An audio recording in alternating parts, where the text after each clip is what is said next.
Assalamualaikum warahmatullahi wabarakatuh. Hai anak-anak semua, apa kabar? Semoga kalian semua selalu dalam keadaan sehat walafiat dan tentunya juga selalu tetap semangat ya belajarnya. Jumpa lagi bersama Ibu Resti Sri Wahyuni. Di video kali ini Ibu akan membahas materi tema 1, indahnya kebersamaan, subtema 1, keberagaman budaya bangsaku, pembelajaran ke-1. Tujuan dari pembelajaran ini adalah peserta didik mampu mengidentifikasi gagasan pokok dan gagasan pendukung yang diperoleh dari teks bacaan. Lalu peserta didik dapat mengetahui keberagaman dan menghargai keberagaman. Lalu peserta didik dapat mengumpulkan informasi alat musik tradisional dan peserta didik dapat menerapkan sifat bunyi dan keterkaitannya dengan indera pendengaran. Nah, mari kita langsung ke materi. Indonesia terdiri dari atas berbagai macam suku bangsa dan budaya, namun tetap dalam satu wadah NKRI, Negara Kesatuan Republik Indonesia. Keberagaman tersebut merupakan anugerah dari Tuhan Yang Maha Esa yang wajib kita syukuri. Kita lanjut ke teks Pawai Budaya. Pawai Budaya sangat menarik bagi warga kampung Babakan. Pawai ini selalu menampilkan keragaman budaya Indonesia. Udin dan teman-teman tidak pernah bosan menanti rombongan pawai lewat. Tahun ini mereka datang ke alun-alun untuk melihat pawai tersebut. Kakek Udin pun terlihat sabar menanti. Terdengar suara gendang yang menandakan rombongan pawai semakin dekat. Apa yang dibicarakan pada paragraf pertama? Iya betul, paragraf pertama ini membicarakan tentang pawai budaya sangat menarik bagi warga kampung Babakan. Nah, setiap bacaan biasanya terdiri dari beberapa paragraf. Setiap paragraf memiliki gagasan pokok dan gagasan pendukung.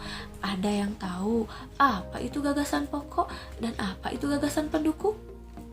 Nah, mari kita cari tahu. Gagasan pokok adalah ide utama yang dibahas dalam suatu bacaan, dapat berupa kalimat inti atau berupa pokok paragraf. Gagasan pokok biasanya terletak di awal, di akhir, atau awal dan akhir paragraf. Lalu, apa itu gagasan pendukung? Gagasan pendukung adalah uraian atau tambahan informasi untuk gagasan pokok. Nah, lalu bagaimana cara menemukan gagasan pokok? Nah, mari kita ikuti langkah-langkah berikut ini. Yang pertama, bacalah paragraf dengan cermat. Yang kedua, cermati kalimat pertama hingga terakhir pada setiap paragraf. Lalu yang ketiga, temukan kalimat utama dan kalimat penjelas dalam suatu paragraf. Lalu yang keempat, teruslah membaca kalimat demi kalimat hingga gagasan pokok paragraf ditemukan. Lalu yang terakhir, temukan unsur inti dari kalimat utama. Unsur inti itu adalah gagasan pokok, meliputi subjek dan predikat. Nah, pada teks Pawai Budaya dapat kita temukan kalimat utamanya yaitu terletak pada awal paragraf. Kalimat utamanya yaitu Pawai Budaya sangat menarik bagi warga kampung Babakan. Nah, dari situ kita bisa menyimpulkan atau menemukan unsur inti kalimat utama yaitu meliputi subjek dan predikat, sehingga kita dapat tarik kesimpulan bahwa gagasan pokok dari paragraf pertama bacaan tersebut adalah Pawai Budaya sangat menarik. Nah, Indonesia merupakan negara yang kaya akan keberagaman. Keberagaman tersebut meliputi keberagaman agama, budaya, bahasa daerah, makanan khas daerah, pakaian adat, tarian daerah, dan lain sebagainya. Sebagai contoh, Sumatera Barat, nama rumah adatnya adalah rumah gadang dan makanan khasnya adalah rendang. Iya betul sekali ya. Selain kaya akan budaya, tarian dan makanan khas daerah, Indonesia juga akan kaya akan alat musik tradisional. Berikut berbagai contoh alat musik yang dimiliki oleh negara Indonesia dari berbagai suku bangsa.